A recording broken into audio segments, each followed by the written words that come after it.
Hello and welcome back to Exothermic Plays Games. I'm Exothermic and I have spent every day this year ranking my 366 favorite video games of all time.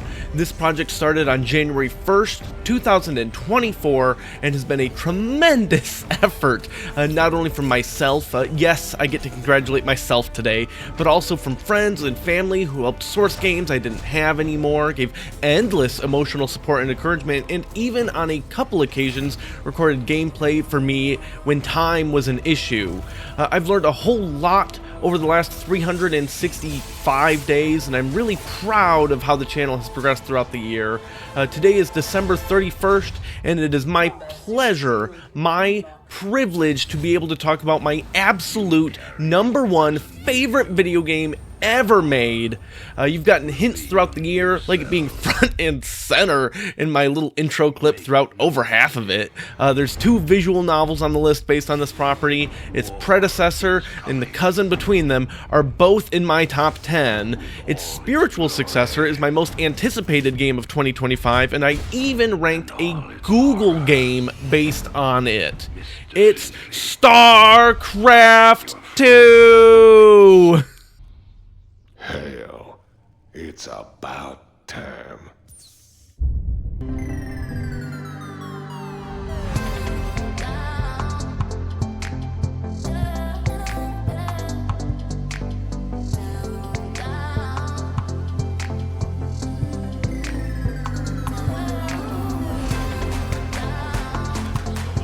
There's a whole lot of game here, basically being 3 full games in one between Wings of Liberty, Heart of the Swarm, and Legacy of the Void. In the interest of time and ease of covering everything, I am not going to rehash stuff from my StarCraft 1 video. If you're unfamiliar with the mechanics of a StarCraft game, or really any Blizzard RTS for that matter, you might find it really helpful to check out that one first, which I've linked in the description. With so many things to do with the game, I'm going to start off talking about the 3 full-length, very long, very polished, and very replayable campaigns, because really, if you're checking out StarCraft 2 for the first time, that's where you should absolutely start. They're the best way to learn how to play the game, and they're a ton of fun without the stress of multiplayer and whatnot, and I like the story. I'll admit, unlike most stuff in my top 10, I don't love the story. It's a campy space opera with some real big Michael Bay-esque cinematics, but really, all I've ever wanted in StarCraft stories, at least for the games, is campy space opera stuff, so that's perfect to me. We pick up several years after the conclusion of the Brood Wars. Sarah Kerrigan, the Queen of Blades, has been terrorizing the fringe worlds. Emperor Arcturus Mengsk has been terrorizing the freedoms of the public while subduing them with a non-stop state media propaganda campaign, and James Raynor is the most wanted man in the galaxy, leading a ragtag rebellion largely from the shadows. Well, not really shadows, that makes it sound like evil, but just he's hidden a bit. Unlike previous Blizzard RTS games, the campaign for StarCraft 2 is not done in chapters by race, where you get a little bit of everything in the base game, and then a little more of everything in each expansion. Instead, Wings of Liberty, which is base StarCraft 2, is entirely the Terran campaign, though there are like 4 Protoss missions because of a side plot thing that happens. Heart of the Swarm, the first expansion, is entirely the Zerg campaign, and Legacy of the Void, the second and last expansion, is entirely the Protoss campaign. There's a little epilogue that kind of has all 3 together, and there's a 4th mini-campaign that they released independently of any expansion that's Terran as well, called Nova Covert Ops. That's fun, but ultimately nowhere near as grand as the main 3. Jimmy's decided that it's high time he kicks his rebellion into full swing with open warfare and bold tactics. After a brief mission saving a colony from the Dominion's reign, Jimmy's found by an old buddy of his named Tychus Findley, who's just gotten out of prison, which in theory he should have been in his whole life. That's the bit you saw at the start of this video, and as he explains to Jimmy, he made a deal with the devil, and now that marine armor is his new prison. The boys that paid his nearly infinitely large bail are from the Mobius Foundation, an archaeological research company, and one of the conditions for his freedom was that we, let's say, liberate some priceless artifacts that Mengsk and his dominion are also chasing. Seizing any opportunity to give the big middle finger to the Dominion, Raynor welcomes Tychus aboard. So we do a nice old smash and grab and steal that thing from right under Mengsk's nose. I do want to touch on a handful of the many quality of life improvements that StarCraft 2 made compared to Brood War. For starters, pathing is, like, intelligent and not terrible. It's so much better than Brood War, it's astounding. Second, you can now hotkey multiple buildings to one button, so I can just have, for example, all of my barracks on a single button. And thanks to indicators that show how many things are in production at each building, you can handle your production from anywhere without having to even take your camera off the fight. And third, and this is really big and absolutely fundamentally changes the game in a pretty massive way, you can select more than 12 things at a time. Wow, you can select so many things that while I know there is technically a limit, I have no idea what that limit is. It's a really big number that in almost every circumstance you will never reach.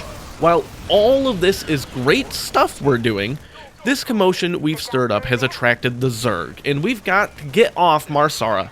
Again, it's a nice parallel to the first StarCraft campaign.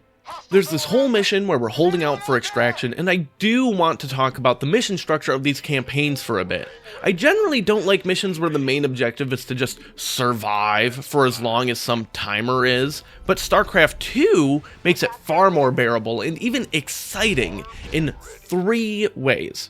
First, and most obvious, there's actually scalable difficulty. If you're having too easy of a time on some of these missions and they start to feel boring, just bump it up. Brutal can be exactly that. Second, there's bonus objectives. They don't always offer anything right away, but they do give bonuses for unlockables in the campaign.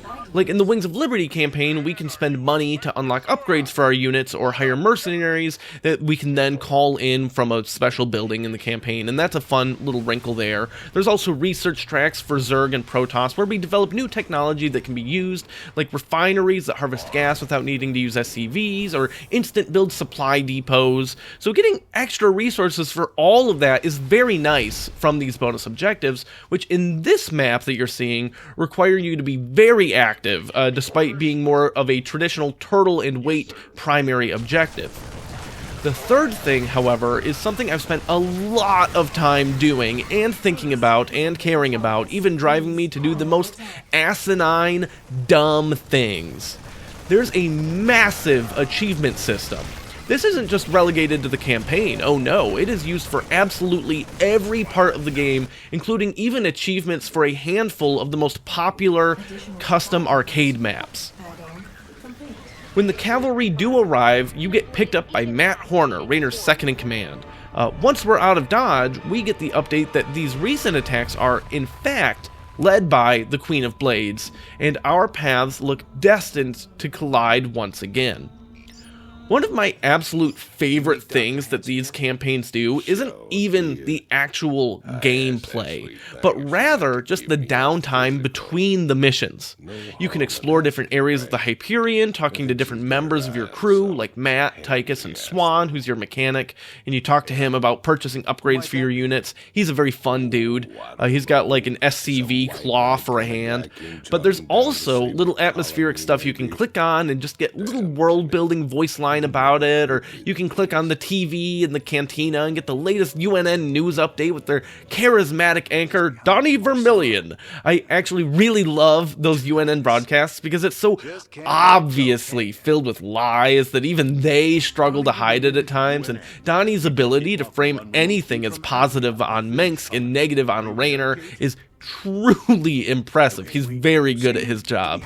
Oh, and there's a bullet hell arcade cabinet in the cantina with a whole ass game on it called Lost Viking, not to be confused with Blizzard's old puzzle platformer, The Lost Vikings, and it's actually just really good.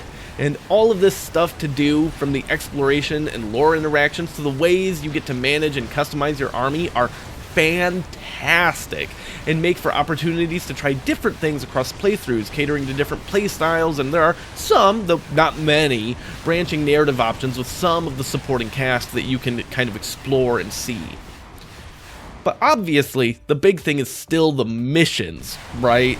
The level variety is great, with, of course, some of your standard go here and destroy this base type things, though even those normally have some nuance to them thanks to the side objectives I mentioned, but a lot of the things are far more clever. For example, you might still need to get some objective before the opposing army does, which is really just a timed level, but hiding the timer because the other army just is the timer without numbers, making it feel much more interesting, and sometimes you can do things to kind of buy yourself a little extra time. There's lots of missions with objectives for mobile things out on the map too, like this one where you have to escort these civilians to safety. At some point, you have an intruder on the ship, and it's actually your old buddy, Zeratul. Remember Zeratul, the super badass Dark Templar? He's ventured into deep space and sought out Jimmy because he believes he's the only one amongst the Terran that he can trust to do the right things and prepare for some horrific threat that is looming over us all. Basically, he discovered some ancient Xel'Naga prophecy, the progenitors of both the Protoss and the Zerg, and found that someone was creating these hybrid that were both, sort of like how Kerrigan is part Zerg and Terran, only more mindless and less hot. As cool as this campaign is, it's really cool. I'm not looking to spend a lot of time on them all today.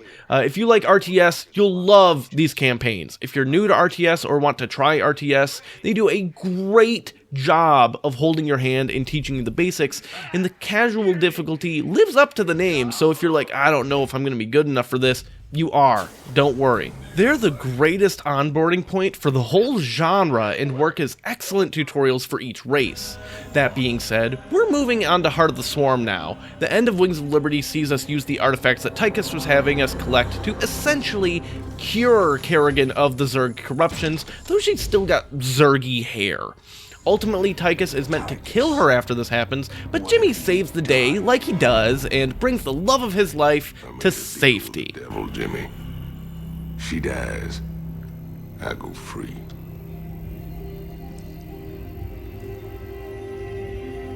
We all got our choices to make.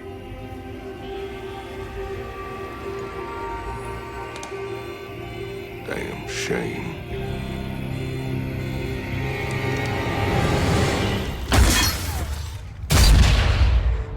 Heart of the Swarm's campaign is my favorite, which makes a lot of sense because I'm a Zerg main. I love my Swarm. I have accomplished every achievement on every mission of this campaign, including the anniversary achievements they released, adding new bonus objectives to each of them well after the fact. I've got some long sleeve t-shirts that have designs on them like their ugly Christmas sweaters with adorable Zerglings on them. I had a Zergling plush until my dog one day decided he had a Zergling plush, and while I have not yet defiled the temple that is my body, I plan to someday get a couple of Zerg tattoos.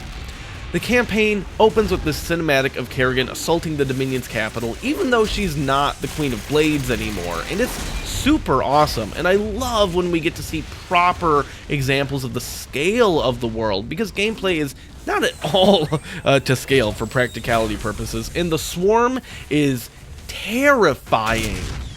But eventually, she wakes up in a lab. She's human, except for her hair, and none of that was real, right? She's in a testing facility run by the Crown Prince, Valerian Mensk, which sounds like it would be bad, but he's actually on the right side of history and has rebelled against his father, joining up with James Raynor. They're doing tests to essentially determine not only if any Zerg influence still resides within Kerrigan, but to the extent of how much she's retained her enhanced abilities. So you're controlling drones and building a little base, and this is just a tutorial level to teach Protoss and Terran players the weird macro mechanics of Zerg, which are quite different from their own, but it's a fun one. Eventually, Valerian calls the whole thing off, and to prove the point of how he should, at any point, never try to control or manipulate the Zerg, as his father did, which is what nearly killed Kerrigan in the first place, she starts making some Zerglings and attacks the whole section of the facility, wiping all of the mechanical defenses down there.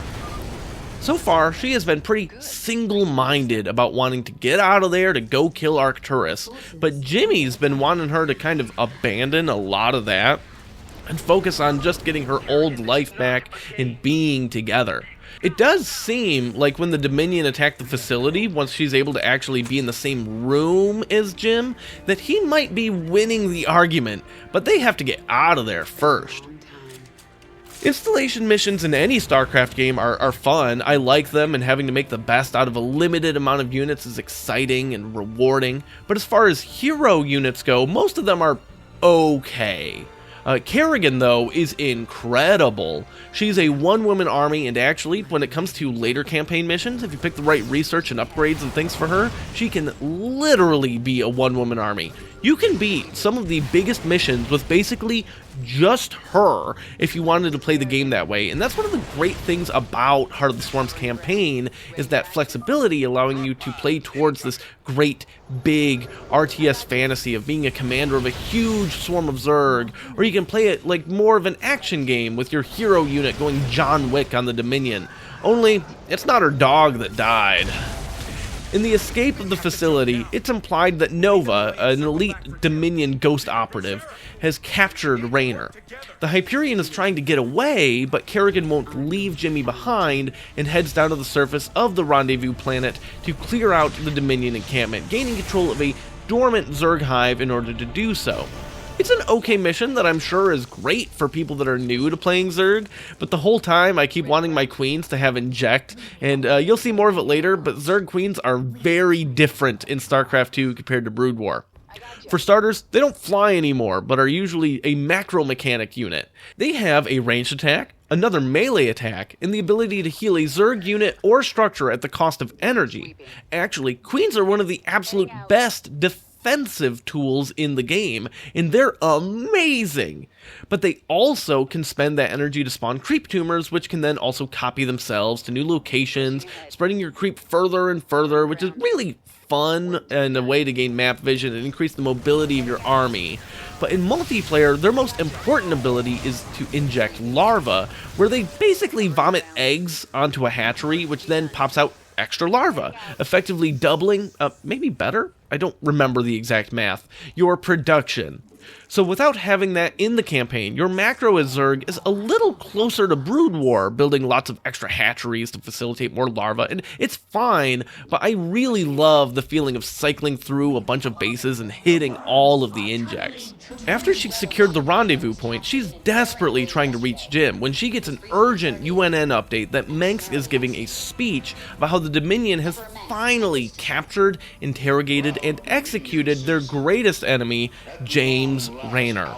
This is obviously Dominion propaganda and an outright lie, but Kerrigan believes it and dives headfirst into her revenge arc, becoming the Queen of Blades once more.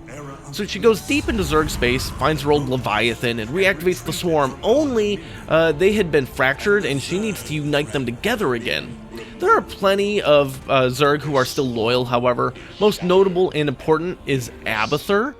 Abathur is amazing, and my favorite character in the whole StarCraft franchise. Everything from this character design to the voice acting to the writing are all striking and memorable. So what's Abathur do? He's the evolution master of the Zerg, meaning that for millennia, he has served whoever rules over the Zerg to integrate new DNA strands and adapt the swarm to their needs. He's cold and ruthless, but also loyal to the swarm and its leader, so he's not going to turn on you.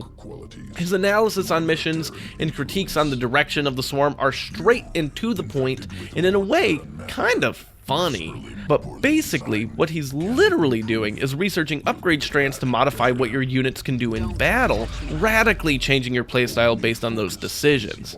Just know that Abathur is remarkable, and I always look forward to what he has to say in between the missions. Now that we're leading the swarm again, we need to make sure Kerrigan is in top shape too. In her efforts to unite all of the Zerg, we locate the ancient Zerg homeworld Xeris, where we basically recreate the ritual that made her all Zergy in the first place to put the blades back on the queen. It's a pretty awesome sequence, and I really like convincing the Primal Zerg to join us. There's lots more infighting amongst the Zerg, and of course you mess with the minion bases and have to deal with the Protoss, you know, wanting to super kill you all the time, and you see Zeratul again. Only he's not really trying to kill you like the other Protoss. He thinks that Kerrigan is the key to the prophecy and tries to convince her to go down this path, not towards Mengsk, but this outside threat, and with the hybrid and stuff. Yeah, no. Kerrigan's gonna kill that old man. I really like the ending to Heart of the Swarm, though some people kind of hated it, because, like, why is Jimmy so infatuated with her? What happened with his promises that he will be the man to kill her someday? Well, to that, I say, oh well? Let's be real, the story to Brood War isn't that amazing, outside of, like, Mengsk's betrayal, which is great. And if we have to retcon a thing or two to tell a better, though admittedly still not amazing, but very serviceable and fun, like, popcorn action movie kind of story, then so be it. I am not a lore purist for StarCraft, and I never will be. But yeah, the real story for Heart of the Swarm has nothing to do with Raynor, and is really about this dance between Kerrigan and Mengsk, which is really what I think all 6 original StarCraft campaigns, even to an extent the Protoss ones, were about too, and what a conclusion to that arc it is. Mengsk is one of the greatest villains in the history of the entire industry, up there with Final Fantasy VI's Kefka and Borderlands' Handsome Jack or Bioshock's Andrew Ryan. This is the story of StarCraft, and everything that happens after is just an epilogue to my eyes. Change of plans.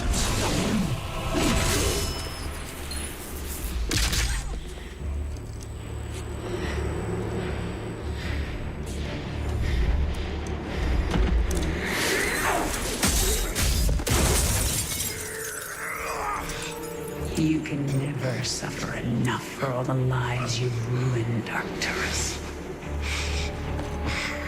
I made you into a monster, Kerrigan. You made us all into monsters. But it is a good epilogue. Legacy of the Void is, even though I just called it an epilogue, the real finale to the entire StarCraft franchise.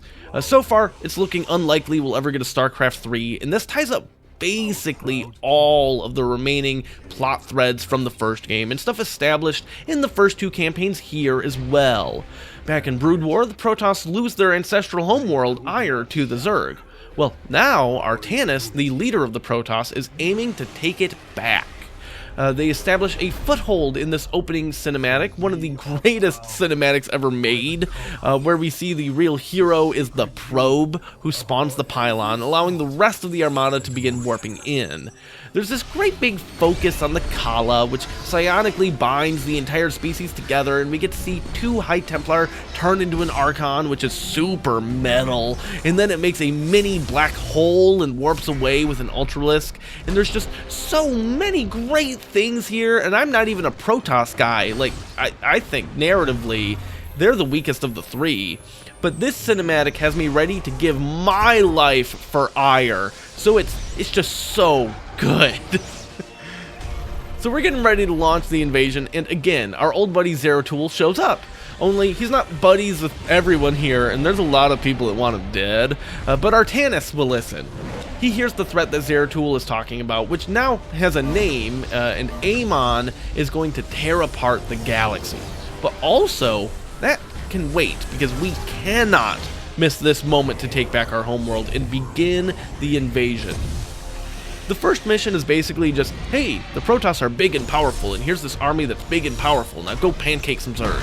And I don't know what it's actually possible to lose that, even on Brutal, but at the end, we find some of the hybrid are there, and Artanis agrees that maybe the situation is a little more dire than he expected, and tells the Executor to take command of the army so he can join Zeratul in investigating this. Well, there's not much to investigate, but they determine Amon is there on Ire. Shocking. But he's corrupting the entire Protoss race through the Kala. He's hijacked the whole thing, and the only way they can resist his influence is to sever their nerve cords like Zeratul and the rest of his Dark Templar had already done. I love this fight between Zeratul and Artanis. StarCraft is a space opera, and this is the most Star Wars that StarCraft is ever gonna be. There's lightsabers and even Force lightning. But in the end, Zeratul does sever Artanis' cords, freeing him of Amon's corruption, but at the cost of his own life. And so ends the story of Zeratul, perhaps the most important Protoss to ever live, who so uniquely branched the three races of the Caprulu sector. So the invasion has been obviously a total catastrophe. We didn't take back Ire, and we can't even really escape, and we've lost tons of people. But there is something. There's all sorts of derelict technology buried beneath the surface of the planet because it got left behind the last time they had to run away. Well, that's our ticket out because there's a massive, I mean massive ship called the Spear of Adun. The thing is 75 kilometers long. Raynor has the Hyperion, Kerrigan has her Leviathan, and Artanis has the Spear of Adun. The Protoss campaign is a lot of fun, and you get to recruit different rogue factions of the Protoss that escaped Amon's influence, like the Tal'Darim, who are led by a really great character named Alarak, who is brilliantly voiced by John Delancey. He brings this normal, over-the-top, arrogant sass to the role like he always has, like Q in Star Trek, or Discord in My Little Pony. The dude is excellent in anything he ever touches. You can even buy or unlock announcer packs that change the voice, telling you game information in multiplayer, like telling you your supply capped or that you can't build a building in some location. For the latter, one of the things that Alarak says is just, "Aw, did you mean to warp there?" I love Alarak.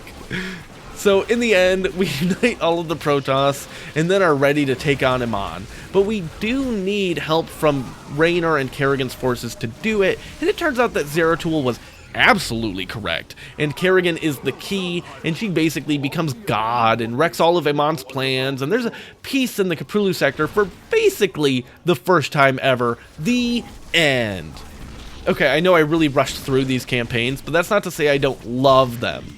They're phenomenal, both in gameplay, and while again, I don't think the story was winning any awards, it's presented very well, and is a ton of fun, just heaps and heaps of fun.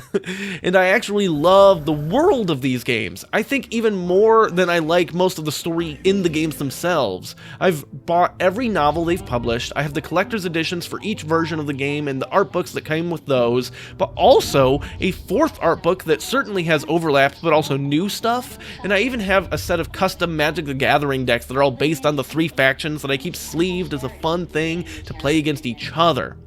It seems impossible we'll ever get StarCraft 3 given how Blizzard entirely gutted their RTS teams, but with the direction that Microsoft has been taking with their other studios that they've been buying up, like the resurgence of Age of Empire, and now StarCraft is getting a set in Hearthstone, which I'm beyond excited for. So at least they're doing something with the IP, and honestly, at this point, I'll take anything they're willing to make.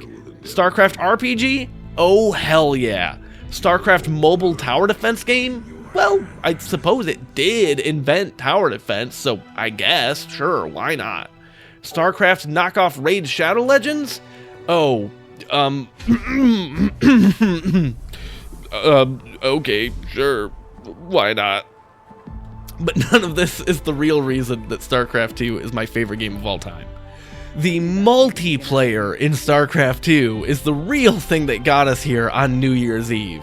At one point, I was pretty good at multiplayer in StarCraft 2. Terrible at Terran, and also quite bad at Protoss. My Zerg was approaching Masters League when I was playing at my best, and most, which is approximately the top, I think it's 2%, I don't remember if it's 5 or 2, of the player base for the region. This was at the end of the Heart of the Swarm and start of Legacy of the Void, and there's been countless changes to the multiplayer between adding units, removing units, replacing an added unit with an old unit again, buffs, nerfs, bugs that were accidentally buffs or nerfs that nobody was realizing existed for like a year, and then the game had its ups, its downs, and it's obviously, you know, you can't play those old versions. I'm not going to worry about talking about them, but at no point ever have I found the game boring. There were certainly times I found it frustrating, sure, but never boring. Rather than just talk about the multiplayer, I'm going to show you some games that I recorded separately, commentating over the replays for you, showcasing just some of the elements that exist. Most of this was from me, but the first one I'm going to show you, showcasing Terran play, is from a good friend of mine who's a Masters level Terran player, and he sent me this replay so I could talk over it, and I promise he's more fun to watch than I am with Marines. Then we'll go into some not very good Protoss play, highlighting the things that I found were very fun additions to what I thought was the most boring race in Brood War, and then I'll wrap up the multiplayer with my main race, Zerg. So without further ado, let's jump into it. Okay, so I have loaded up here a Terran versus Terran match between two players. Neither of these are me, so you get to actually see multiple people, in fact, that don't suck at playing Terran, because I'm really bad at Terran in StarCraft 2. So in red, we have Ninkazi. That is a friend of mine. He is a Masters level Terran player. And over here in blue, there's Golu Golu. No idea who that is, but they're a person on the ranked ladder, and Ninkazi sent me this replay so that I could cast it for this. He said it is pretty good. All right, so I had it set to faster because I thought I would get to skip this early part. So we have here 2 barracks. There's a 2 racks, probably. Is 2 racks Reaper still a thing? Yeah, 2 racks Reaper. Look at that. So it's going to be 2 racks Reaper, which is a proxy cheese. So that's basically we build the buildings outside of the base, and then cheese means basically anything circumventing like normal traditional strategy, right? Of building up your base and building up your economy and playing a little bit of a longer game. Cheese looks to end the game early or apply very strong pressure right away at the start to then throw your opponent's plan off, so that way you can capitalize and make them stumble and get behind get ahead, excuse me, after they're behind. So, all right, Reaper is coming in. They're keeping the SCVs up here, probably gonna build a bunker, I would guess. So they're gonna go up here. There's no wall off. All right, Marine comes in, tries to hide in a corner. Gets taken out. The boys get pulled, so Ninkazi has to hold this. If he can just hold long enough in order to get... Alright, there's the Hellion. If he can hold long enough in order to get the Hellion out, then he should be totally fine. 2 Reapers isn't going to kill anything, really. It'll probably kill maybe an SCV or 2. We are at... where is it? Where is it? Units killed. Units killed. Control R. No, I thought that... Alright, I don't have the right observer interface for this. I thought I could pull up a list of units that had been killed, but apparently not. So, killed... Yeah, it looks like they killed a couple of SCVs. They almost killed this Hellion. Hellion is a new unit in StarCraft 2. It's a car. It goes vroom. It shoots fire. It's kind of like the Firebat from Brood War, if you're familiar with Brood War or watched my Brood War video. But basically, and it can actually turn very much into the Firebat. There's an upgrade of the armory that you can research called Hellbat mode. It's basically just a Firebat, but it's a transformer. And it's mechanical instead of biological, so it can get repaired by... Well, actually, it gets to be both. That's right. It's mechanical while it's a Hellion. It's biological while it is a Hellbat. So that's pretty cool. That is... Oh, man, he's got this. Ah, that's good. All right, so what is Golu Golu doing on the back of this? Looking back at home, they're building up a factory. They're building up a barracks, command center. They're just kind of doing pretty standard 1-1-1. So this opens up a lot of tech path trees for Terran. If you don't commit to stuff super early, then you can kind of... you can do a lot of things as far as transitioning into something based on what the other Terran player commits to. So like if they commit a lot to ground units and go a little heavy on, like, for example, Marauders, which does seem unlikely in TVT, but then you can build, like, also, you can build Banshees, you can build some cool stuff, but it's probably going to be the standard bio ball of a bunch of Marines, a bunch of medevacs, handful of tanks, and going from there. We do have a tech lab on here, which does mean it's, okay, they're building Cyclones, which you do want a couple of Cyclones mixed in, but then they're going for tanks. There we go. So the reason that this barracks is being floated around up here has to do with pretty much you don't need it, and so you get a lot of scouting information. It takes forever for it to fly all the way back. They did send this one back, but they determined that the scouting information was more important than the amount of time that that barracks would also take to come back. But obviously, you don't need to throw away 2 of them.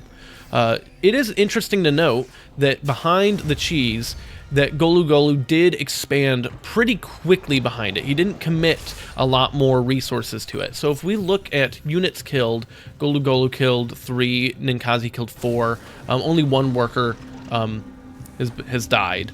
And actually it was, yeah. So if we look at, okay. So it's actually, there's a pretty heavy resources loss difference. Not that 400 resources, probably all minerals, is that big of a deal, but it does add up. It's the little things, right? You delay a lot of stuff to do that attack. But he got this out, and now it's an orbital command, so it can drop mules. That is this thing here, and then it can also drop down like extra supplies. It can scan. Looks like Coulter just scanned. So, all right, what's Coulter doing? Ninkazi's got command center up here, so he got this, so he's going for a fast third, which makes sense. He probably had seen that, oh no, he hasn't seen it, he just kind of sussed it out probably, that Golu Golu was also expanding behind it, and he wants to get ahead. He was safe, he is safe, he's got army, he's got defenses, he's dropping a lot more barracks now, they're all coming down, his economy is about to be really going up and up and up. The nice thing about being able to lift and drop the command centers is that you can build them up top and then use them to help saturate your main worker base, and then once it's ready to go down, you can go down, and you actually get to shortcut travel times for the SUVs while also getting to keep it much safer from the enemy. So we're going to speed up a little bit while people are teching up. We're just going to go to ×4 speed. It's pretty tame here, so it's so we're getting upgrades. We've got yeah, the whole thing. We've got stim pack just finished, I saw. We've got +1 weapons, +1 armor. We're getting Vikings out. Ooh, I like the Vikings call. So yeah. Oh, no, I guess they both have some Vikings. Look, I'm not a Terran expert, okay? I don't know what's normal. I have an idea of what's normal, but like I know what it looks like in the end. I don't remember the order you get it. So finally, oh, he's getting a 3rd and 4th. So see, there's the boys. They come in. Ninkazi is moving out. I assume he'll be, yep, he takes out those rocks. And then, okay, we're just being careful. We are setting up. We are scouting, we are making sure that we don't walk into a trap. The crazy thing with Terran versus Terran is because both sides have a bunch of siege tanks. Anytime you move out on the map, you have to be really, really careful to not just step into the tank line and lose like a bunch of your army when you don't need to. So, alright, we're starting to jockey a bit. So, a lot of it is very positional play. Terran versus Terran's a very weird matchup that I think is really exciting to think about, but sometimes maybe not the most exciting to watch.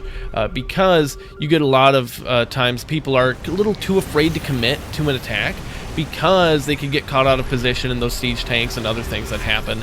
So much of it is about the Viking War. Looks like not a ton of medevacs, which is surprising, but Ninkazi had a lot to just kind of power through there. But that being said, no, actually, he's ahead on a lot of stuff. I don't know. Maybe this game's just over. We're healing up. Only 2 medevacs. It takes a while to heal an army that size. But, alright, so we've got some Marauders coming in. He's trying to surround. Is he going to get the surround? Nope. Terrain here gets in the way. And then, yeah, Ninkazi cuts through it all, and I'm sure this is over now. So here we are with a Protoss game. I am not especially good at Protoss. That's why I'm playing against AI, not doing ladder with that. So basically, Protoss, I think, is the thing that one of the things that got like really way cooler with StarCraft 2. So there's a lot going on here. Remember in StarCraft 1, there's the whole thing about warping and warping in buildings. Well, now you get to warp in units. And also, there's a lot of like more spells and abilities that they get. So Chrono Boost is really big. This is on your Nexus, and that gets basically, it increases the production rate of a building for 20 seconds, and so that allows me to pump out probes faster. I'm setting up a wall in down here on this map. So I've got a pylon here, a pylon here. There's going to be a gateway here, and that leaves a spot for one zealot that'll just go right in between them on hold in case like something tries to run into my base. I can stop it. Against Terran in particular, it's not that big of a deal because they have Marines, so they can shoot me. So the hold position isn't that great until I have like a second zealot if I want. Then I can kind of chase the Marine around. But if they wanted to walk in with an SCV, I can at least stop that. So I'm getting my gases because Protoss is pretty gas heavy. I'm building a cybernetics core. That's because one, I mean, it's a key tech structure, but it enables from your gateways to build a number of new units that you can't build without it. And these are all totally new in StarCraft 2. They weren't in StarCraft 1, and some of them got added on over time from expansions. But you have sentries, which are a really defensive-oriented support unit. They're very gas expensive. See that 100 gas? That's quite a lot. You have stalkers. They are a ranged, like bread and butter type attacker for Protoss, and I really love playing with stalkers, and that's because of an upgrade they get. That's I've already. All right, Nope. Okay, haven't started that yet. My bad. So I'm over here. I have the Cybernetics Core researching Warp Gate. This is the single most important thing in the whole game for Protoss. I'm throwing out a number of gateways, gateway, and then when Warp Gate finishes, they all turn into, hey, Warp Gates. So now I can just beam my people in, and there's my Stalkers. Stalkers are super cool. I love them. I love the design of how they move around. So over here, oops. We're gonna look at me. So this is my vision as I saw it in the game. Camera movements, everything. And in a moment, we're gonna see what my stalkers find. Yes, so they see, oh, there's a lot more Terran there than I expected. I wasn't sure how hard the harder AI was going to be. Didn't know what they were going to have. So it looks like, if we look over here, they've got, I mean, I'm cheating now. they've got a base. It's fully saturated. Wow, that's way further ahead than I thought it was going to be. They really hammered on that that production. I'm really bad at macro with Protoss and with Terran because I'm really bad at remembering to consistently make workers one at a time from each building, because that's just not how Zerg works. So that's not how my brain is wired to think about it, and I have to force myself to do it every time. That's the main reason I'm really bad at both Terran and Protoss, at least relative to my Zerg. So I'm starting to build up an army of my own. I've got a sentry to, they have this guardian shield thing that reduces incoming attacks, damage from ranged attacks, which is obviously very helpful against Terran with all of their Marines. And so we're just building up a little bit, hit a little supply cap. We're throwing down some more pylons. And then soon here, as I'm starting to actually get this saturated, remember too, we've got this blink upgrade. So Stalkers can teleport. That's really cool. I probably should have picked up this charge upgrade at some point too. I didn't talk about the new unit, the newest unit from this stuff, the Adept. Basically, they have like a splash damage attack, and they can do a shade and then teleport to the shade and control where they go. And they're really annoying, and I kind of hate playing against them, and I don't really want to deal with playing with them. So here we are with a big engagement. So my Zealots kind of soak up a lot of damage when my Stalkers get in there, and then, okay, they picked off the Sentry, but I picked off the Medevac, and now I'm starting to take some damage. Should get some blinks going backwards. I think I wasn't quite looking at it right at the right moment, but yep, there we go. We blink back, We're saving the low health Stalkers in order to basically, in some ways, like almost double how long they live. Maybe even longer. I kept everything, well, not everything, I lost a lot. But if we look, I lost more than them. Terrific. But if we look at the supplies, I have a bit more left, and they don't really have any army values here. If we look at units, actually army, look at army's value, 1,500 minerals, 200. I mean, it's over, right? So turns out harder AI, not actually that much harder, at least for me, apparently. But that was close. That could have gone either way. If I didn't get Blink, I don't think that those stalkers would have lived. I think I would have lost all of that. I would have lost that engagement. I would have been in trouble. They would have been able to start reinforcing. They would have been able to go across the map, and I wouldn't have had a whole lot. I haven't built any cannons.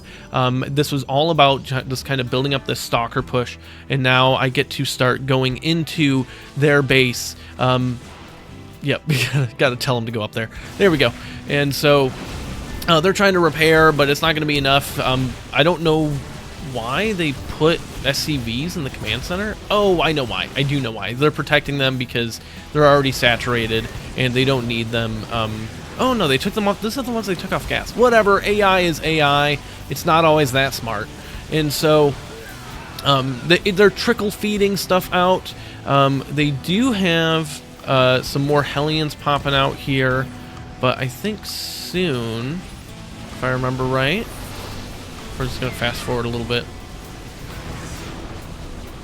Yeah, that's right. I wind up, takes a minute. Am I just insane? Might be insane. I thought they had a tank at some point. I must be misremembering. So, yeah, and then we just clear up everything. Once you're on top of Terran production, there's nothing they can do. The game's kind of over. Their whole thing is about trickling stuff out and then amassing into a clump, and if they can't amass into the clump, then they're just dead. So, yeah, there we go. That is a game with Protoss, showcasing some of the units that were not in Brood War, but are, in fact, in StarCraft 2. There's a lot of sweet abilities that Protoss gets that I didn't even get to go into. They have this mass recall. Let's say I was out on the map and I was doing this attack, but then, or maybe they were able to kind of defend here, but they had a counter push. So then I would be able to recall to one of my Nexus. So I can activate the recall, select the area of the units, and then they teleport all the way back so that I can defend. Protoss is kind of bullshit, and and they get to do stuff like that. One thing that you didn't really see because my camera wasn't on it, oh good, we can kind of see it here, is that you can warp units from your Nexus production, or sorry, from your Gateway production, all the way out to any pylon on the map. Now, if it's not near a Nexus, it is slower. So there's that, and they can take damage while they're warping, so like you don't want to do it like in the middle of a fight. But I basically have this forward reinforcement position that I can just keep warping them in and keep the attack going. That's a lot of what Protoss does, and yeah, they're really neat. Although it's against AI, I was having some internet issues at the time of recording this, so I just did it offline mode against an AI. It's the Elite AI, which I'm actually, I mean, not to like brag, I'm pretty good at StarCraft 2 Zerg. In the context of the greater StarCraft 2 population, that's probably not actually that good, and I haven't been serious about the game for a while, but, so the Elite AI, not that much of a challenge for me. That being said, this game is dumb. You'll see it's 33 minutes long. We're not doing that. We're gonna speed through a lot of that. So, I have it on 8 times speed. It'll go through much quicker. The thing that is interesting about this game is I really wanted to showcase a strategy that I used to play a ton of that unfortunately, due to changes that happened over the course of new expansions and other stuff for the game, kind of fell out of favor. But the play style was my favorite for a long time in like Heart of the Swarm and in Wings of Liberty with Zerg, and that's Ling Bling Muta, so that's Zerglings, Banelings, and Mutalisks. And so it's funny that 2 of those 3 definitely, existed and were very popular, and obviously got used a lot together in Brood War. Zerglings, I mean, used heavily in every matchup. It is your tier 1 unit.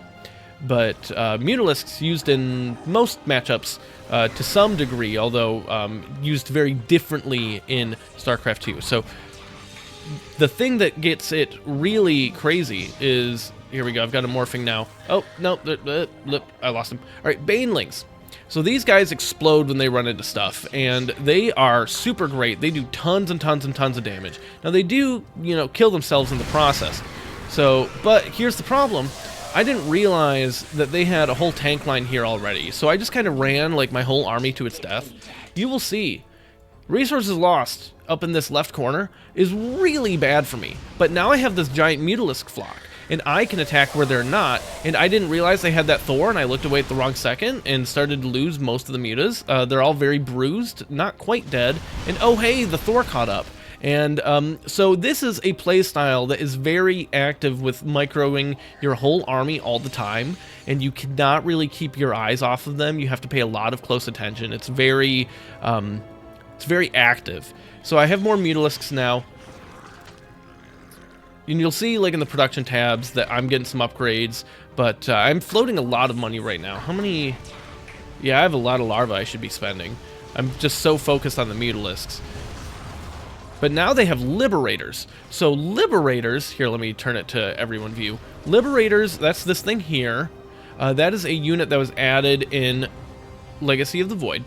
And so what they do is they have an air-to-air attack. They don't shoot ground normally, and the air-to-air attack does splash damage. A single Liberator, not a big deal. Multiple Liberators, like 3, 4, 5. Oh, I think we're going to see it soon. Here, I'll just let you watch it. Yeah, so I'm chasing this, and then... no, maybe I protect it better. So a bunch of Liberators can just, like, two-shot this whole group of Mutalisks. So I have to be really careful. And spoiler alert, one of the reasons this game is so long, 33 minutes, is that I lose. Yeah, I lose a lot of army a lot of times. So yeah, resources lost. I've lost twice as much as them. But importantly, my income is pretty good. We're about even on minerals, but that is because of the power of mules. And, oh wow, I lost a lot of minerals. Oh, that's right, that's when they killed this base. Sorry, I missed that. So, but now, I'm being a little smarter with it. It's been a while since I've played the strategy, so I kind of forgot some stuff I should be doing. Due to the amount of Hellbats that are in their army, where Zerglings have really struggled to close the gap, and then also the tanks, I'm adding in Ultralisks. There we go, Big Daddy Ultralisks. So this is a very big, very scary Zerg unit, and what it does, and I definitely engaged with this wrong. I should have tried to come around. I never really killed the rocks on this map. I should have, because I could have gotten a surround here, gotten Zerglings on the back against the siege tanks, gotten the Ultralisks on the front against the bulk of the army, and even with that mistake, I kill out basically this whole force. And so the nothing there shoots up, nothing there shoots the sky. So the Mutalisks are killing it all. But now, if we here, I'm gonna switch to, you're seeing my camera as it was in that game. So it's pretty active. Yep, I definitely didn't realize that they were coming. I wasn't looking at the mini-map. But I'm trying to basically attack where the army is not. So there we go. I pick off some with the Mutalisks. I pick off stuff with the Mutalisks. Pulled the army away. Now the ground army comes in and kills that base. It's on fire. It should burn down. I don't remember if I have to go in and clean it up or not. So Mutalisks are killing that planetary fortress. That's another thing that Terran can do that you couldn't do in Brood War. You can turn a command center into other things. You kind of saw the orbital command. There's an orbital command. But they can also turn into planetary fortresses, which can shoot at ground units, but then they can't lift up anymore. So, oh, all right. We're going too fast. So, there we go. The resources lost is starting to even up a little bit since I've been able to do these hit and run tactics, which is where Zerg should really be comfortable. Lots of hit and run, lots of mobility, lots of things like that. I spend the, here, I'm just going to go back onto my vision. I spend the rest of this game largely just denying their 4th and 5th bases as much as I can, while also mining the whole rest of the map. So I definitely trade very inefficiently, and eventually they just kind of run out of money, even though they've killed way more stuff than me. I wonder what their camera looks like. Oh, that's right, because AI, it doesn't know. So I'm starting to run out on a lot of my bases. I've now finally added, because I'm not very good at using them, and I should get better. This is probably the biggest thing I need to practice as a Zerg, because they're very important. There's a tier 3 support unit called Vipers, and what they do, they have a handful of abilities. So they can they gain energy, and they can use consume in order to restore this energy. They have abducts, which allows them to pull a unit that's far away into the Viper, so you can like pull a siege tank into your army and it just dies. You can blinding cloud, which makes it so that ranged stuff only shoots melee. That's the main reason I was getting Vipers for this, was because I wanted to blinding cloud the tanks and the marines and stuff, so that way I could then close in on the army. But then there's also parasitic bomb, which does damage to air units in an area, which if they get enough liberators that they tend to clump up a little bit. And so I can parasitic bomb those, and they'll probably all just die. So it's a thing. The biggest thing that I did that made this game so much harder than it needed to be was I stayed on Mutalisks in my air tech for way too long. I don't know why I did that, to be honest. I should have switched to Corruptors way sooner. See, I threw away another army. I made another army. This is what Zerg does, Zerg macro in StarCraft 2. You are a base or two ahead of your opponent. You mine out the map.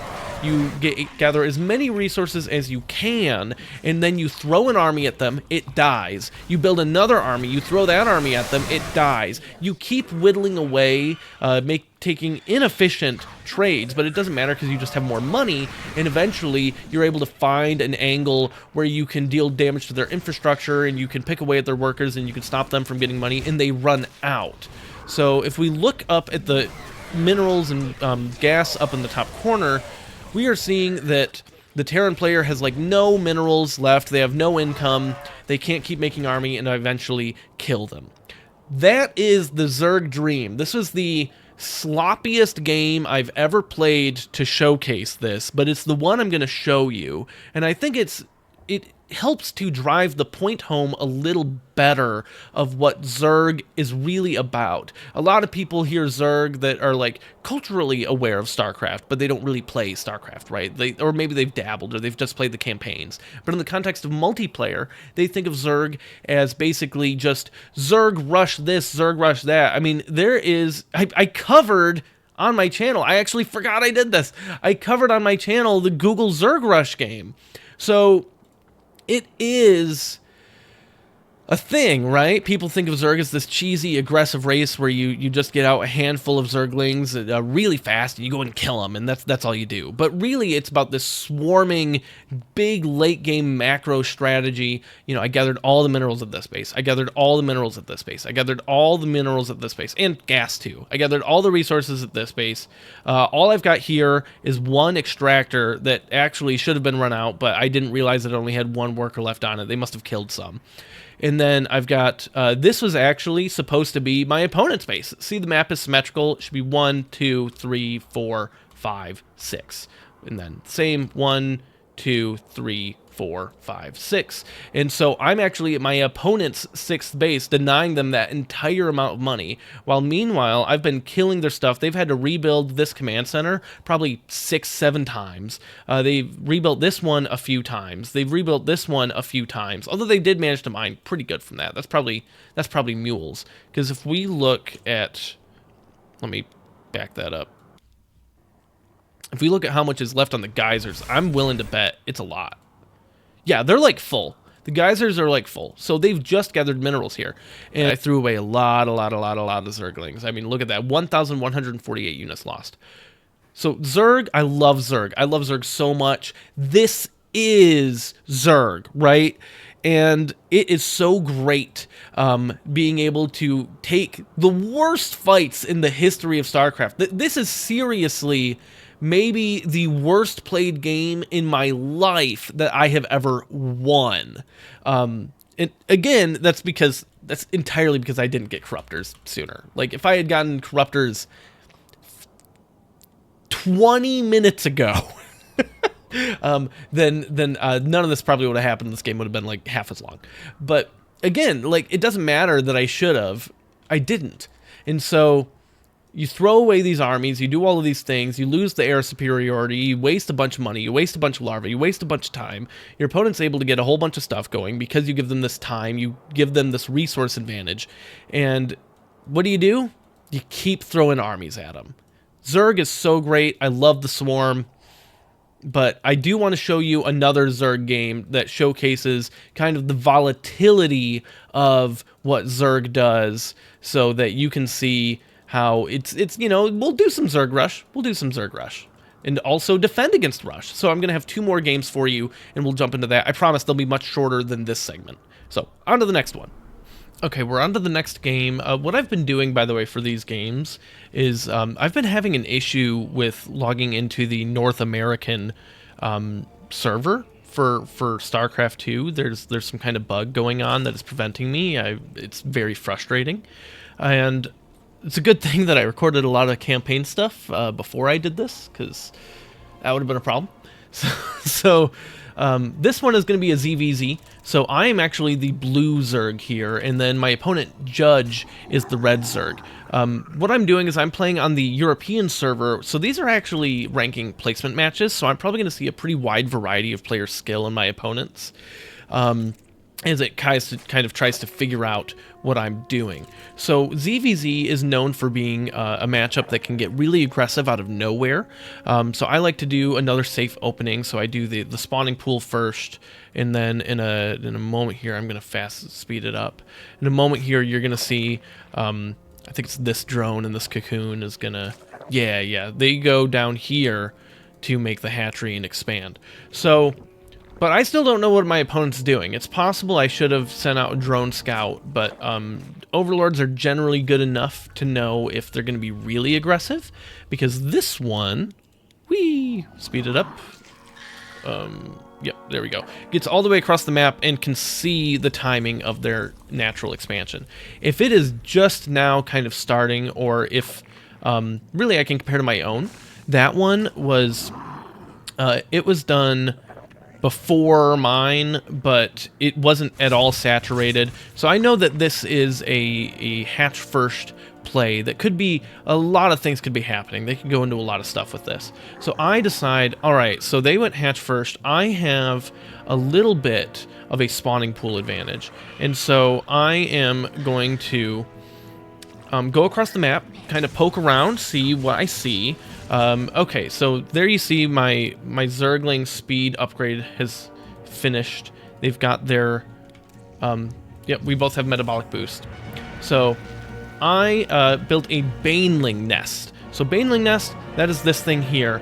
Banelings are really important in every matchup, but they're especially, probably the most important in, I don't know, it might be tied with Zerg and Terran. It's really important in both. So what a Baneling does is a Zergling morphs into a Baneling, and that is, it explodes.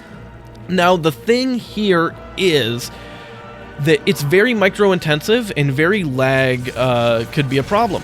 So you see here that I just threw away all of my Banelings against their handful of Banelings, and that was not because I suck at the game necessarily, although I definitely was slower to react than I should have. Because I'm playing on the European server, it definitely has some lag to my inputs, and it just did not pull away. I was trying to pull away at like the last second, which I probably should have just been less risky with it. I will fully admit it's my fault. I was too risky with it, and I do think had I been on North America, they would have lived, but in this case, didn't happen. So I make some more Banelings. I'm way behind. If we look at units lost, actually, I'm not as behind as I thought.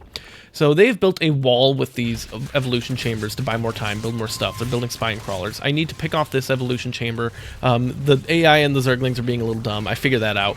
I go in there. So I have, on a separate hotkey, I have these Banelings, I have these Zerglings. That way I can kind of maneuver them the same. So that was a good hit for me. Unfortunately, I needed 2 hits on that Baneling, and for some reason, I was trying to select my Zerglings, and they weren't moving. Like, I was actively doing it. So I think if I had been able to pull that away, there's a real good chance that I could have turned this around and cracked him. But unfortunately, I did not, and the rest of the game is kind of me just trying with one more wave of lings, and then all right, I lost some, and okay, I lost the rest. And there's my Banelings, and maybe, just maybe, with like perfect control, I do have more Zerglings coming. I have Roaches coming, which are really good against Banelings. And so maybe I can pull it out, but then there's just too much. They have their own Roaches. They have Banelings. I needed them not have Roaches to have any chance for my Roaches I had coming to have a chance here, and it's too much, and I tap out. So I have this on. I'm going to move this a little faster. So basically, the early stages of the game are really simple. Here, I'm going to put it to my camera. This is what I was seeing while playing.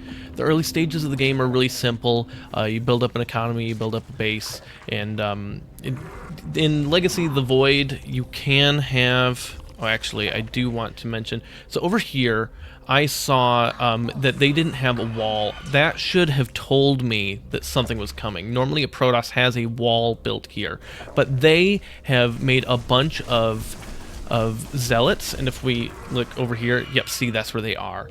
So they made a bunch of zealots and are attacking really early, and so this is the kind of pressure where a fast expansion is a problem. I'm nervous against Protoss in the early game, so I did a spawning pool first and then expanded, so that made it a little safer for me. And so the idea is that when this happens, I pull the queen from down here up to the ramp, and then the other one down, and they hold position. And so that buys time for... I had drones turn into spine crawlers. That buys time for these to finish. Normally, you would have energy on your queens to transfuse, which is a healing spell, but the timing of the attack hit just right with my queens where I didn't have that. So the one did die. I should have been able to save both, but unfortunately did not happen. So my Zerglings do go down, but the spines all clean everything up, and I have... if we look at the unit count here, I have 20 workers, they have 16. Obviously, I don't know that while playing the game, but we can see that. The supply difference tells a lot here. I have 29 supply to their 17. So I'm massing up some more Zerglings in case they decided to do a second push, if they had more Zealots ready to go. It seemed unlikely. That felt pretty all in, but I had to be safe to be sure. So I know that they had production buildings, gateways out on the map because of the angle that the Zealots came from and how quickly they got there. There was no way that all of those were going to get there that soon, marching all the way across the map. So they had proxied these buildings. I find them, I take them out, and then we're going to speed up a little bit again. So these are going to go down. Need to make sure that they lose their production. So keep in mind that they lost not just... units lost. So they lost not just the cost of the units that they made, but they lost the cost of the buildings too. So they have... their production is devastated. They're trying... if we look at their map here, they are trying desperately to cling on. They have built a wall of cannons. They are trying to get their expansion up and running so that they're not just way behind me. They have a gateway, but they haven't even started warp gate research, and they just have the one gateway. This is not a good look for Protoss. And now we look 55 supply, 25 supply. My economy advantage just allowed me to make a bunch more stuff. Switch back to my perspective. I built Ravagers. You make Roaches, and then Roaches can morph into Ravagers. And so those have this like ranged siege attack. They also have a slightly longer range than regular Roaches, and they have a little more health and a little more armor. A little less health, more armor. Excuse me. And so they can actually take out these cannons without having to engage. So once there's only one cannon left, it's not a big deal, and I just run in with everything, and I just kind of steamroll through their base. They do get a shield battery up, but it's not enough. It's just kind of like it would have helped before. It would have kept the cannons alive, but they didn't get it up in time. The shield battery recharges shields of Protoss structures. And so, yep, there it is. GG is called. They tap out, and I won. I hope you found that all enlightening, or at least enjoyable. I thought the games with defending aggression were especially fun, and I still can't believe how badly I messed up that macro game of ZVT. Oh, that was terrible. But that's not where the multiplayer stops. Those were all 1v1 games, which sure is like the flagship game mode here, but there's lots of more social opportunities in this game too. For starters, there's what's now the most popular game mode, the co-op. You pick from amongst many different commanders, though only a handful are actually fully free. The rest you can't go past level 5 unless you buy them. But each commander is attached to a particular race with just a slice of the units available to them, with modifications to what those units can do, and as you level up, you earn more units and unlock upgrades to research, or passive bonuses that are even just happen. I'm playing as Zagara here, Kerrigan's second in command, who winds up leading the swarm after Kerrigan ascends to godhood. She can do things like make 2 drones for the price of 1.5 drones, and she's very swarmy, focusing entirely on Zerglings, Banelings, and this other big hefty siege unit called an Aberration. And she also has spells that she casts that spawn more things, like you can just throw a bunch of Banelings at people, or spawn some Hydralisks, or buff all of the swarmy stuff around you. She's fun, she's fun.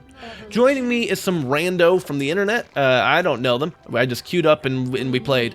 Who's playing? I already forgot which Protoss hero, but basically they focus on air combat and are building up a massive army of Tempests, which is a ship that shoots from very, very far away and hits really hard, but also really, really slowly. There's many missions that co-op can be, and they're like doing campaign objectives, but with a buddy, and they're a lot of fun.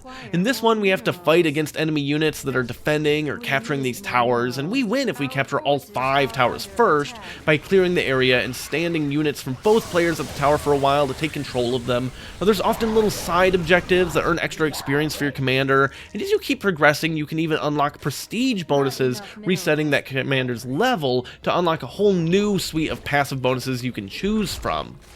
The different commanders offer some really unique things, like there's Dahaka, who is basically a 1 Zerg wrecking ball that levels up, almost like a MOBA hero.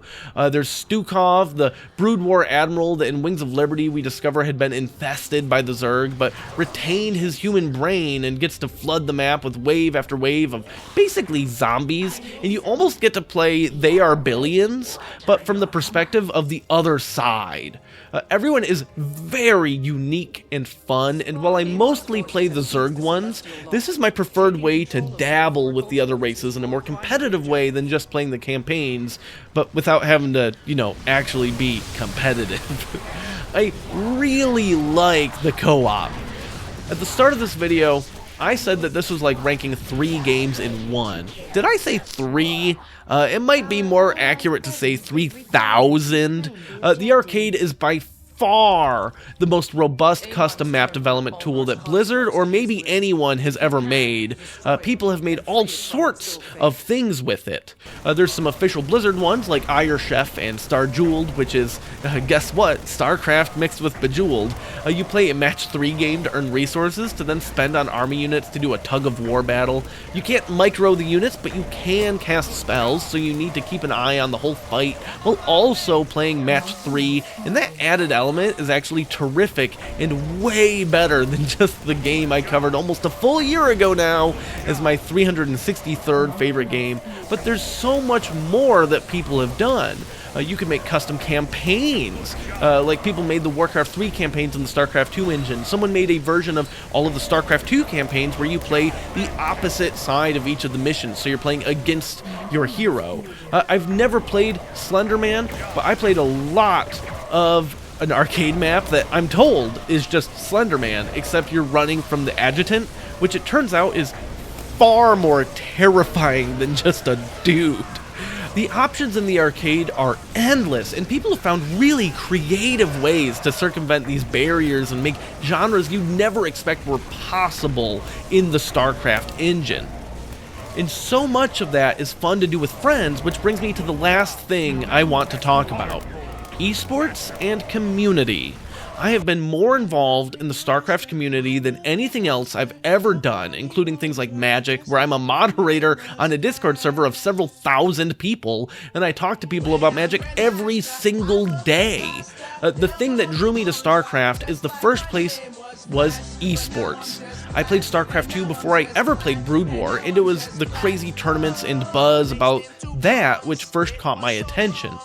My RTS experience previously was largely being really bad at Age of Empires, really bad at Battle for Middle-earth, and only marginally better in Warcraft 3, and with those, I never even looked at multiplayer for a second. I had heard about Zerg, tried it in the open weekend stress test for the beta of StarCraft 2, had no idea what I was doing, and stopped. But then, when it came out and tournaments were getting bigger, along with the growth of Twitch, at that time still Justin.tv, I started watching people like Day9, people like Husky, commentating and giving analysis and breaking down the game so that even I could understand it, and helping me to see the magic and the fun that was here. People were making art and music, like this, what you're hearing now, Tempo's absolute banger of a parody of Wave and Flag.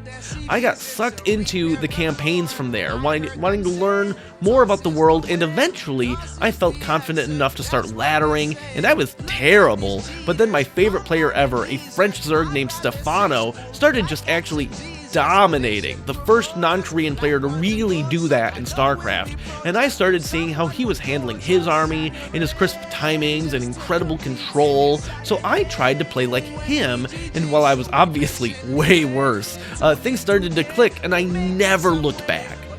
Sometime in 2013, I became involved with an organization called the Chobo Team League. This was an amateur league for players of all skill levels, modeled after Kespa's Pro League, a team structure that pits members of different teams against each other each week in a best of 7. Each player has one match to prepare for, and it's predetermined. You can study your opponent from their replays and other information you can gather to figure out how to really pick them apart. I joined a team called Guns and Roaches. In the span of a few months, I went from silver to platinum, jumping straight through gold. And eventually, I got to nearly masters, as I had mentioned. It was here that I met some lifelong friends, like Ninkazi in that TVT video. But I also have to shout out Keegan and Travis. There's many more, but you're all incredible people, and each of you in your own way kind of changed my life and helped me become who I am today. I know that sounds like a lot, but really, my time where I was really active with Guns N' Roaches was amazing, and it wasn't the same after you guys had taken breaks from the game. And yes, Poak will still play, and I'll die mad about it. That's a joke for like 8 people. I hope you liked it. We had like jerseys and everything. That being said, it was still an amateur league, regardless of how seriously we took it. It's the absolute top players that make the esports so insane and enjoyable. One of the best weekends of my life was when I went to Red Bull Battlegrounds Detroit, a huge tournament that was part of the circuit for World Championship qualification in 2014. I met a ton of amazing people there and got to hang out with my favorite pro players. Because I thought it would be funny, and also because it's huge and has a lot of surface area for this, I brought an old IBM Model M keyboard to get signed by as many pro players and commentators as possible. There's something like 30 signatures on the thing, but I only let my favorites go on the front. I have it hanging on the wall right next to my desk, and I look at it and admire it every single day. Being able to see people like Root Katz, one of the most fun and creative minds to ever pick up a mouse and keyboard. Taja, just an unstoppable juggernaut that somehow always played better in the summer. Holt, our very own Captain America, who wasn't American at all, but he at least moved here to play in these tournaments. And in fact, he's the reason I use the mouse I do, and I've bought 3 of them just in case they go out of production again, and they break down on me over time. But of course, the biggest name on there is the tyrant himself, the Supreme Lord of Brood War Zerg, Jaedong. I talked about him a bit in my Brood War video, and while he was still very good in StarCraft 2, he was never quite as dominant as he was in Brood War. I remember after getting so close when he finally won a major championship in StarCraft 2, the look of relief and ecstasy on his face was palpable.